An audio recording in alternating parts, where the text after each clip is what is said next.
তো আজ আমি কথা বলতে চলেছি বাংলাদেশ ভার্সেস ইন্ডিয়া প্র্যাকটিস ম্যাচের। ইন্ডিয়া টস জেতার পর ব্যাট করার সিদ্ধান্ত নেই ক্যাপ্টেন রোহিত শর্মা। ওপেনিং শুরু করে রোহিত শর্মা আর সঞ্জু স্যামসন। ম্যাচটিতে জাসওয়ালকে খেলানো হয় একটা 6-2-4 হাঁকিয়ে। রোহিত শর্মা 19 বলে 23 রান করেন, কিন্তু সঞ্জু স্যামসন বুঝে উঠতে পারছিলেন না বলের গতি, তাই 6 বলে 1 রান করে আউট হয়ে যান তিনিও। 3 নম্বরে আসেন ঋষভ পান্ত। উনি 4-6 এমনভাবে মারছিলেন, দেখে মনে হচ্ছিল এইগুলোই উনার কাছে কোনো ব্যাপারই নয়। 4টে 6 এবং 4টে 4 মারেন ঋষভ পান্ত। 32 বলে 53 রান করেন তিনি। 4 নম্বরে আসেন সূর্যা কুমার যাদব। আজ উনি একটাও 6 মারতে পারেনি ঠিকই, কিন্তু 4টে 4 কিন্তু মেরেছেন।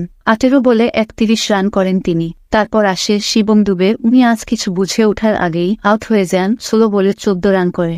তারপর আসে হার্দিক পান্ডিয়া। উনি পুরো আইপিএল চলাকান্তি চর্চার বিষয় হয়েছিল, কিন্তু আজ হার্দিক পান্ডিয়া পুরোই ফাটিয়ে দিয়েছেন। 1 ওভারে 3টি পরপর 6 হাঁকান তিনি, সব মিলিয়ে 2টো 4 এবং 4টে 6 হাঁকিয়ে 23 বলে 40 রান করেন হার্দিক পান্ডিয়া। তারপর আসেন রবীন্দ্র জাদেজা। 6 বলে 4 রান করেন তিনি। ওভার শেষে ইন্ডিয়ার স্কোর দাঁড়ায় 5 উইকেট।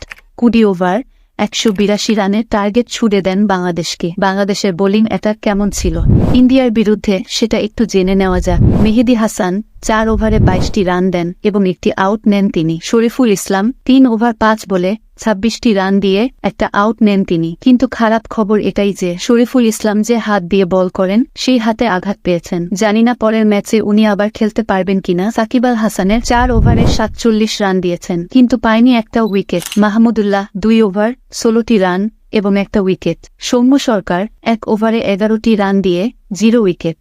হোসেন 2 ওভার বল করেছেন এবং 19 রান দিয়েছেন, 0 উইকেট। তানজিম হাসান সাকিব 1 ওভার একটি বল করেছেন, 6টি রান দিয়েছেন, কিন্তু উইকেট 0। তানবীর ইসলাম 2 ওভার 29টি রান দিয়ে মাত্র একটা উইকেট। এই প্র্যাকটিস ম্যাচটি জেতার জন্য বাংলাদেশকে রান করতে হতো 182 রান। তানজিম হাসান এবং সৌম্য সরকার ওপেনিং এ ব্যাট করতে আসেন। তানজিম হাসান 18 বলে 17টি রান করেছেন মাত্র। আর সৌম্য সরকারের কথা কিবা বলবো, খাতা না খুলেই চলে গেছেন গ্যালারির বাইরে। লিটন দাস 8 বলে 6টি রান করেন মাত্র। তারপর ব্যাটিং করতে আসেন শান্ত। 6 বল খেলে 0 রান করে আউট হয়ে যান। তারপর আসেন হৃদয়। 14 বলে 13টি রান করেন তিনি। তারপর আসেন অলরাউন্ডার সাকিবুল হাসান। 34 বল খেলে মাত্র 28টি রান করেন তিনি। তারপর আসেন মোহাম্মদুল্লাহ। 28 বলে কি রান করেন তিনি। তারপর হোসেন 5 বলে 5 রান। মেহেদী হাসান 3 বলে 3 রান করেন এবং সব মিলিয়ে 20 ওভারে 9টা উইকেট হারিয়ে 122 রান করে ভারতের কাছ থেকে হেরে যায় বাংলাদেশ। চলুন এবার দেখে নেওয়া যাক ইন্ডিয়ার বোলিং অ্যাটাক কেমন ছিল।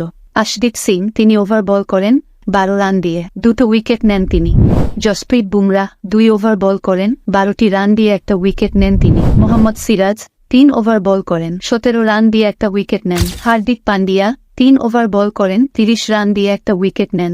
আকসার পাটেল 2 ওভার বল করেন 10 রান দিয়ে একটা উইকেট নেন তিনি। শিবম দুবে 3 ওভার বল করেন, রান দিয়েছেন 13, উইকেট নিয়েছেন 2টো। কুলদীপ যাদব 2 ওভার বল করেন 15 রান দিয়েছেন, 0 উইকেট। রবীন্দ্র জাদেজা 2 ওভার বল করেন 11 রান দিয়েছেন, 0 উইকেট।